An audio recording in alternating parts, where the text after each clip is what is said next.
Hello everyone. आज के इस क्लास में राजस्थान असिस्टेंट प्रोफेसर एग्ज़ाम में पिछले वर्षों में पूछे गए प्रश्नों को कराया जाना है। क्लास स्टार्ट हो इससे पहले आप सभी इस वीडियो को ज़्यादा से ज़्यादा लोगों के साथ शेयर ज़रूर कर दीजिए। अगर आप नेट जेआरएफ पीजीटी जीआईसी या फिर असिस्टेंट प्रोफेसर एग्ज़ाम की तैयारी कर रहे हैं सोशियोलॉजी से, तो इस चैनल के साथ जुड़कर आप यहाँ से अपने स्टडी को कंप्लीट कर सकते हैं। प्लेलिस्ट में उन सभी वीडियोज़ के फोल्डर्स मिल जाएंगे, आप वहाँ से उन वीडियोज़ को देख सकते हैं। बस कुछ ही देर में क्लास स्टार्ट होने वाली है।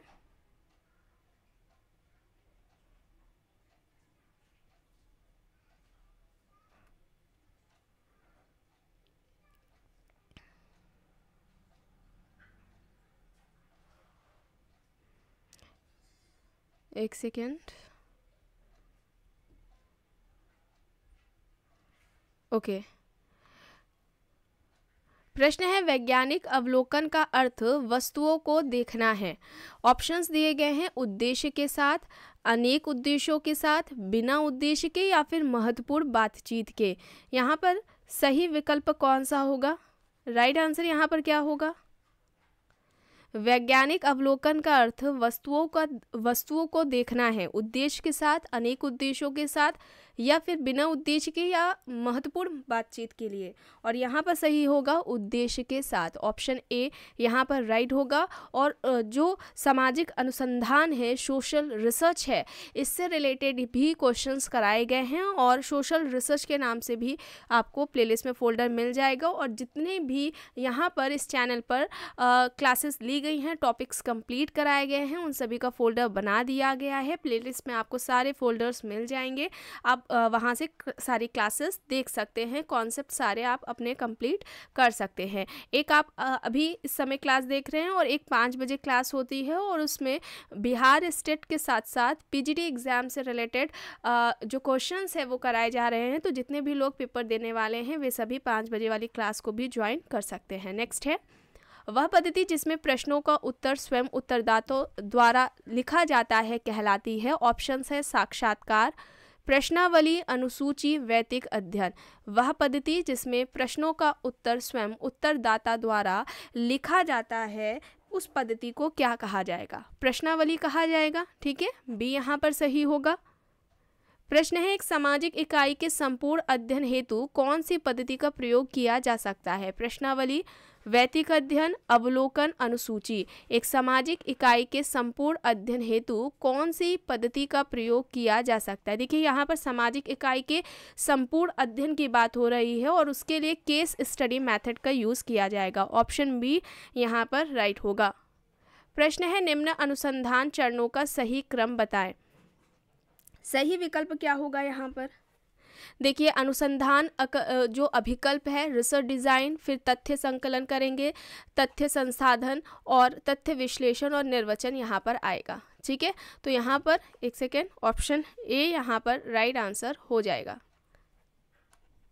ठीक है, ऑप्शन ए यहाँ पर राइट होगा। नेक्स्ट है एक शून्य प्राक कल्पना होती है। ठीक है, एक शून्य प्राक कल्पना इनमें से किसे कहेंगे? अंतर नहीं है कि प्राक कल्पना, कुछ अंतर है कि प्राक कल्पना, सर्वाधिक अंतर है कि प्राक कल्पना या फिर औसत अंतर है प्राक कल्पना। शून्य प्राक कल्पना को कौन सही यहाँ पर परिभाषित कर रहा है? अंतर नहीं है कि प्राक कल्पना। ए यहाँ पर सही होगा। प्रश्न है परिवर्तों के बीच संबंधों की जांच करने वाले कथन को जाना जाता है। अनुसंधान प्रश्न, प्राक कल्पना, अध्ययन के उद्देश्य या फिर अध्ययन की समस्या। परिवर्तों के बीच संबंधों की जांच करने वाले कथन को क्या कहा जाता है? और यहाँ पर सही होगा हाइपोथेसिस, प्राक कल्पना या उपकल्पना। बी यहाँ पर सही होगा। प्रश्न है उस काल्पनिक प्रस्तावना को क्या कहा जाता है जिनके अनुसंधानकर्ता द्वारा जांच करना अभी शेष है? उपकल्पना, सिद्धांत, अनुसंधान, संप्रत्यय। यहाँ पर ऑप्शंस दिए गए हैं। उस काल्पनिक प्रस्तावना को क्या कहा जाता है जिनकी शोधकर्ता द्वारा जांच करना अभी बाकी है? और यहाँ पर सही हो जाएगा हाइपोथेसिस होगा, उपकल्पना होगा। ए यहाँ पर राइट होगा। प्रश्न है यह एक वैज्ञानिक की प्रशिक्षित आंखों द्वारा प्रघटनाओं, स्वरूपों और प्रक्रियाओं को देखने का एक ढंग है, उसे क्या कहेंगे? परिप्रेक्ष्य, आदर्श प्रारूप, सिद्धांत या फिर मूल्य। यह एक वैज्ञानिक की प्रशिक्षित आंखों द्वारा घटनाओं, स्वरूपों और प्रक्रियाओं को देखने का एक ढंग है, और यहाँ पर सही क्या होगा, परिप्रेक्ष्य होगा। ए यहाँ पर राइट होगा। निम्न में से कौन सी वैज्ञानिक अभिमुखन की विशेषता नहीं है? मूल्य मुक्त अध्ययन, क्या है का अध्ययन, सार्वभौमिकता या फिर विषय परकता। कौन सी वैज्ञानिक अभिमुखन की विशेषता नहीं है पूछा जा रहा है, और यहाँ पर विषय परकता होगा। ऑप्शन डी यहाँ पर राइट होगा।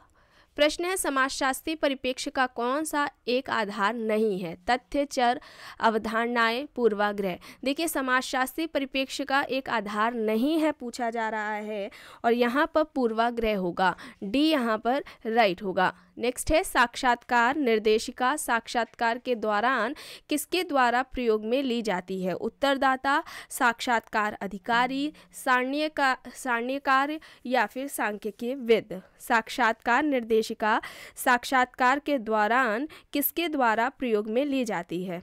तो यहाँ पर साक्षात्कार अधिकारी के द्वारा प्रयोग में ली जाती है। बी यहाँ पर सही होगा। प्रश्न है निम्न में से कौन सा केंद्रीय प्रवृत्ति का माप नहीं है? माध्य, माध्यिका, बहुलक, काइवर। केंद्रीय प्रवृत्ति का माप नहीं है ये पूछा जा रहा है, और यहाँ पर सही होगा काइवर्ग। ठीक है, बाकी के तीन हैं ऊपर के। डी यहाँ पर सही होगा। प्रश्न है सामाजिक संरचना की अवधारणा का प्रयोग सबसे पहले किस समाजशास्त्री ने किया? Herbert Spencer, Max Weber, Talcott Parsons, Karl Mannheim. सामाजिक संरचना की अवधारणा का प्रयोग सबसे पहले पूछा जा रहा है, कई बार बताया गया है, और सोशल स्ट्रक्चर से भी कंप्लीट कराया गया है। फंक्शनलिज्म या स्ट्रक्चरल फंक्शनलिज्म, ठीक है, ये सभी कंप्लीट कराए जा चुके हैं। और यहाँ पर सबसे पहले प्रयोग की बात हो रही है तो हर्बर्ट स्पेंसर ने किया था, और सामाजिक संरचना की तुलना इन्होंने मानवीय शरीर से की थी। ठीक है, तो ए यहाँ पर राइट होगा। नेक्स्ट है सामाजिक क्रिया का अर्थ समझने के लिए वेस्टहन की अवधारणा का प्रयोग किया था? Max Weber, Pareto, Karl Marx, Hegel. यहाँ पर सामाजिक क्रिया यानी कि सोशल एक्शन का अर्थ समझने के लिए किसने वेस्टहन की अवधारणा का प्रयोग किया है? यहाँ पर सही क्या होगा? राइट आंसर यहाँ पर क्या होगा बताया गया है? Max weber. मैक्स वेबर ने समाजशास्त्र की जो विषय वस्तु बताई थी वो व्यक्ति या फिर सामाजिक क्रिया को बताई थी, और इस सामाजिक क्रिया के अध्ययन के लिए इन्होंने दो पद्धतियों की बात की थी कि दो पद्धतियों के माध्यम से हम सामाजिक क्रिया का अध्ययन कर सकते हैं। ये कौन कौन सी दो पद्धतियां हैं? एक तो वेस्टहन जिसे व्याख्यात्मक बोध या व्याख्यात्मक समझ कहा जाता है, और दूसरी आइडियल टाइप हो जाएगी, आदर्श प्रारूप हो जाएगी। ठीक है, चलिए आगे देखते हैं। प्रश्न है अगस्त कॉम्ट ने निम्न 3 चरण प्रस्तुत किए हैं, उन्हें सही क्रम में व्यवस्थित कीजिए। धर्मशास्त्री चरण, निश्चयात्मक चरण, तत्वमीमांसीय चरण। और यहाँ पर सही क्या हो जाएगा? सही क्या होगा यहाँ पर? First, third and second. Option B यहाँ पर राइट होगा। अगस्त कॉम्ट समाजशास्त्र के जनक हैं। समाजशास्त्र शब्द इन्होंने 1838 में दिया था। समाजशास्त्र से पहले इन्होंने सोशल फिजिक्स, सामाजिक भौतिकी शब्द का प्रयोग किया था, और इनके गुरु का नाम सेंट साइमन है। ठीक है, ये सारे प्रश्न इस तरीके से पूछे जाते हैं, और इसके अलावा इन्होंने प्रत्यक्षवाद की अवधारणा भी दी है। चलिए आगे देखते हैं। प्रश्न है यांत्रिक एवं सावयवी एकता के आधार पर सरल और औद्योगिक समाज में अंतर किसने किया है? टॉलकेट पार्सन्स, मेलानोव्स्की, स्पेंसर, दुर्खीम। यहाँ पर ऑप्शंस दिए गए हैं। यांत्रिक एवं सावयवी एकता के आधार पर सरल और औद्योगिक समाज में अंतर पूछा जा रहा है, किसने किया है? और यहाँ पर सही विकल्प हो जाएगा email Durkheim. Email Durkheim, option D यहाँ पर राइट होगा। अब इमाइल दुर्खीम के अगर कुछ अवधारणाओं की बात की जाए तो यहाँ पर सामूहिक प्रतिनिधित्व या सामूहिक प्रतिनिधान की अवधारणा हो जाती है। सामाजिक तथ्य की अवधारणा भी इन्होंने दी है। आत्महत्या का सिद्धांत दिया है, जिसमें कि उन्होंने 4 प्रकार के आत्महत्या की बात भी की थी। फिर इसके अलावा श्रम विभाजन का सामाजिक सिद्धांत दिया है। ठीक है, और इन्होंने धर्म की उत्पत्ति का सामाजिक सिद्धांत दिया था, और इससे पहले उन्होंने धर्म से की उत्पत्ति के जो अन्य सिद्धांत दिए गए थे, जैसे कि प्रकृतिवाद का सिद्धांत है, आत्मवाद का सिद्धांत है, सभी का खंडन करके दुर्खीम ने धर्म की उत्पत्ति का सामाजिक सिद्धांत दिया था। टोटेमवाद का जो कॉन्सेप्ट है वो भी इन्हीं का है। ऑस्ट्रेलिया की अरुंटा जनजाति पे इन्होंने अध्ययन किया है। ठीक है, तो इन सभी बातों को ध्यान में रखिएगा, प्रश्न पूछे जाते हैं। प्रश्न यहाँ पर है प्रत्यक्षवाद की अवधारणा निम्न में से किसके द्वारा प्रतिपादित की गई है? Karl Marx, C.H. Cooley, Auguste Comte, Durkheim. प्रत्यक्षवाद की अवधारणा पूछी जा रही है, किसकी है? तो अभी बताया गया है आप लोगों को, अगस्त कॉम्ट ने दी है। सी यहाँ पर राइट होगा। अब यहाँ पर मिलान करना है। सही क्या होगा यहाँ पर? कोज़र की बात की जाए, ठीक है, कोज़र की बात की जाए तो ये संघर्ष प्रकारवादी के अंतर्गत आएंगे। हर्शकोविट्स की बात की जाए तो ये किस में हो जाएंगे? हर्शकोविट्स किससे संबंधित हो जाएंगे? नवीन आमूलचूल में से संबंधित हो जाएंगे। डेहरनड्रॉफ की बात की जाए तो इन्होंने द्वंद्वात्मक संघर्ष की बात की है। और हेबरमास फ्रैंकफर्ट स्कूल से संबंधित हो जाएंगे। ठीक है, तो बी यहाँ पर राइट आंसर होगा। नेक्स्ट है, निम्न में से कौन सा कोज़र के सामाजिक संघर्ष के सिद्धांत की व्याख्या नहीं करता है? संघर्ष एक सार्वभौमिक प्रघटना है, संघर्ष से विनाश होता है, संघर्ष के कुछ सकारात्मक कार्य हैं, संघर्ष से सामाजिक परिवर्तन हो सकता है। कोज़र के सामाजिक संघर्ष के सिद्धांत की व्याख्या नहीं करता है, ये पूछा जा रहा है। और संघर्ष से विनाश होता है, इसकी बात उन्होंने नहीं की है। बी यहाँ पर राइट होगा। प्रश्न है, निम्न में से कौन से सिद्धांत शास्त्री संघर्ष सिद्धांतों के बौद्धिक मूल स्रोत माने जाते हैं? ऑप्शन है Durkheim, Karl Marx, C.H. कूले, Charles Darwin. यहाँ पर सही क्या होगा? कौन सा विकल्प यहाँ पर सही होगा? राइट आंसर यहाँ पर क्या होगा? ऑप्शन बी होगा कार्ल मार्क्स। ठीक है, कार्ल मार्क्स होगा, बी यहाँ पर राइट होगा। कार्ल मार्क्स की बात की जाए तो इनके जो सिद्धांत रहे हैं कि जैसे कि वर्ग संघर्ष का सिद्धांत इन्होंने दिया है, स्वयं में वर्ग और स्वयं के लिए वर्ग की अवधारणा इन्होंने दे रखी है। संरचना के भी दो प्रकार बताए थे, अधिसंरचना और अधोसंरचना। ठीक है, ये सारे याद रखिएगा, इससे संबंधित प्रश्न पूछा जाता है एग्जाम में। और कार्ल मार्क्स को आर्थिक निर्धारणवादी कहा जाता है।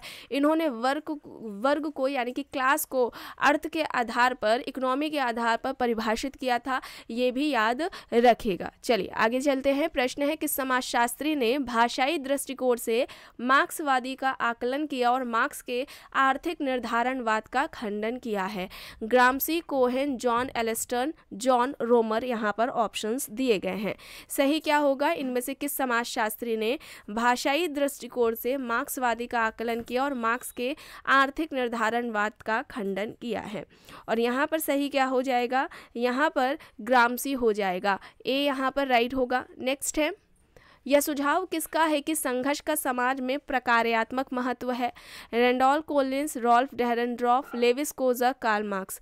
यहाँ पर राइट क्या होगा? संघर्ष का समाज में प्रकार्यात्मक महत्व होता है, यह तर्क किसका है? लेविस कोज़र। ठीक है, लेविस कोज़र, ऑप्शन ए यहाँ पर राइट होगा। लेविस कोज़र ने संघर्ष का प्रकार्यात्मक सिद्धांत दिया था। ठीक है, ये भी याद रखिएगा। प्रश्न है, किसने समाजशास्त्र को दो मुख्य भागों सामाजिक स्थैतिकी और सामाजिक गतिकी में विभक्त किया है? Morgan, Spencer, Auguste Comte, Cohen. यहाँ पर ऑप्शंस है। तो समाजशास्त्र का इस तरीके से दो भागों में विभाजन किसका है? अगस्त कॉम्ट का है। ठीक है, सी यहाँ पर राइट होगा। और इसके अलावा प्रत्यक्षवाद की अवधारणा अभी बताई गई है, इन्होंने दी है। और इन्होंने विज्ञानों का वर्गीकरण भी दिया है। ठीक है, ये भी एग्जाम में पूछा जाता है, आपको कई बार बताया गया है। ठीक है, नेक्स्ट है, वेबर का आधुनिक समाज का विश्लेषण निम्न में से किस अवधारणा पर केंद्रित है? वेबर का जो आधुनिक समाज का विश्लेषण है निम्न में से किस अवधारणा पर केंद्रित है? युक्तिकरण, आधुनिकीकरण, शक्ति और सत्ता। यहाँ पर ऑप्शंस दिए गए हैं। राइट आंसर यहाँ पर क्या हो जाएगा? युक्तिकरण होगा। युक्तिकरण ए यहाँ पर राइट होगा। प्रश्न है, सैन्य और औद्योगिक समाजों में समाज का वर्गीकरण किसने किया? स्पेंसर, अगस्त कॉम्ट, दुर्खीम, कार्ल मार्क्स। यहाँ पर ऑप्शंस हैं। सैन्य और औद्योगिक समाजों में समाज का जो वर्गीकरण है वह किसने किया है? और यहाँ पर सही होगा स्पेंसर। ठीक है, स्पेंसर, हर्बर्ट स्पेंसर ने समाज के दो प्रकार बताए थे, सैनिक समाज और औद्योगिक समाज। ठीक है, याद रखिएगा, बताया है। और स्पेंसर को सामाजिक डार्विनवादी विचारक कहा जाता है। इन्होंने कहा था कि समाज का सरलता से जटिलता की ओर विकास होता है। ठीक है, इस तरीके से भी पूछा जाता है प्रश्न। अब यहाँ पर देखिए, प्रश्न है, प्रारंभ में अगस्त कॉम्ट ने समाजशास्त्र का नाम रखा था सामाजिक गतिकीय, सामाजिक व्यवस्था, सामाजिक भौतिकीय, सामाजिक विज्ञान। यहाँ पर ऑप्शंस हैं। तो अभी आपको बताया, इन्होंने 1838 में समाजशास्त्र शब्द दिया था और इससे पहले सोशल फिजिक्स यानी कि सामाजिक भौतिकीय शब्द का प्रयोग इन्होंने किया था। ठीक है, तो यहाँ पर सी होगा सही। प्रश्न है, पेरेटो ज्ञानोदय के मूल सिद्धांतों का विरोध करते थे, किसने कहा? Raymond Aron, Coser, Bottomore, George Ritzer. Pareto ज्ञानोदय के मूल सिद्धांतों का विरोध करते थे, यह किसका तर्क है? तो यह कहना रेमंड एरॉन का है। ए यहाँ पर राइट होगा। प्रश्न है, मैक्स वेबर ने डैश बड़े धर्मों का तुलनात्मक अध्ययन किया। 6 धर्म का, 7 धर्म का, 8 धर्म का या फिर 9 धर्म का। सही क्या होगा? 6 धर्मों का क्या था? ए यहाँ पर राइट होगा। प्रश्न है, पेरेटो ने शासक एवं अशासक अभिजन की धारणा किससे ली है? Saint Simon, C Wright Mills, Machiavelli, Sigmund Freud. Pareto ने शासक एवं अशासक अभिजन की जो धारणा है, अवधारणा है, यह किससे ली है? तो यहाँ पर सही क्या होगा? यहाँ पर सही क्या हो जाएगा? यहाँ पर राइट हो जाएगा सेंट साइमन। ठीक है, ए यहाँ पर राइट होगा। नेक्स्ट है, समाजशास्त्र के 2 भागों के रूप में सामाजिक स्थितिकी और सामाजिक गतिकी की चर्चा किसने की है? Auguste Comte, Spencer, Durkheim, Weber. Right क्या होगा यहाँ पर? राइट यहाँ पर क्या हो जाएगा? अगस्त कॉम्ट होगा। ए यहाँ पर राइट होगा। तो आज की क्लास में बस इतना ही। आई होप ये आपको पसंद आई होगी। पसंद आई तो प्लीज़ लाइक करिएगा, कमेंट करके ज़रूर बताइएगा। चैनल पर अगर आप नए हैं तो चैनल को भी ज़रूर सब्सक्राइब कर लीजिएगा एंड इस वीडियो को जितना हो सके ज़्यादा से ज़्यादा लोगों के साथ शेयर भी ज़रूर करिएगा।